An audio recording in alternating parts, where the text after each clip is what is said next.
Hey everyone, welcome back to the AI Research Roundup. I'm your host, Alex.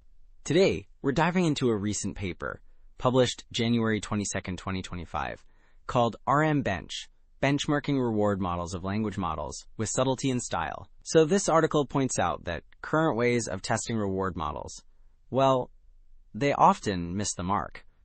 They don't check well for subtle errors or style biases, which means benchmark scores don't really predict performance.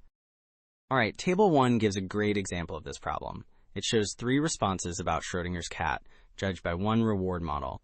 Response 1 is correct, but responses 2 and 3 have subtle factual errors. The model gives almost the same reward to the correct and subtly wrong answers.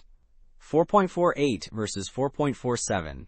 Even worse, it prefers a longer, wrong answer, giving it 4.66. This really highlights the trouble with subtlety and style bias. Okay, building on that need for better evaluation. Figure 1 illustrates how RM Bench actually creates its test pairs. It shows the process for generating a, quote, chosen response, YC, and a rejected one, YR, across different domains like chat, code, math, and safety. Essentially, they use a strong LLM, GPT-4o, and then introduce subtle errors or use different model variants to create these pairs, specifically targeting substance and style differences. Alright, so Figure 2 gives us a concrete look at this evaluation using the style-substance matrix for one specific reward model in chat. The rows show chosen responses, YC, and columns show rejected ones, YR, each with different styles, concise, detailed, etc. Notice how the accuracy, the percentage shown, really drops when the rejected response has a more detailed style than the chosen one. Like top right, it's only 2.19%. This really drives home the style bias issue. Okay, so moving to the results. This table gives us a broader view, showing the performance of nearly 40 different reward models on RM Bench. We see scores broken down by domain: chat, math, code, safety, and those easy, normal, and hard accuracy levels. Notice the top models average around 70% overall, but look at the hard accuracy column. It averages a much lower 46.6%, reinforcing that style bias problem we saw earlier is widespread. Alright, so digging deeper into different model architectures.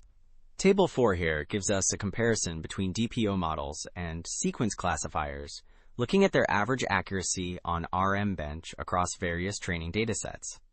You can see that across datasets like HHR-LHF or Chatbot Arena, the DPO models, especially with a reference, generally outperform the sequence classifiers. This hints that DPO could be a more promising direction for developing better reward models.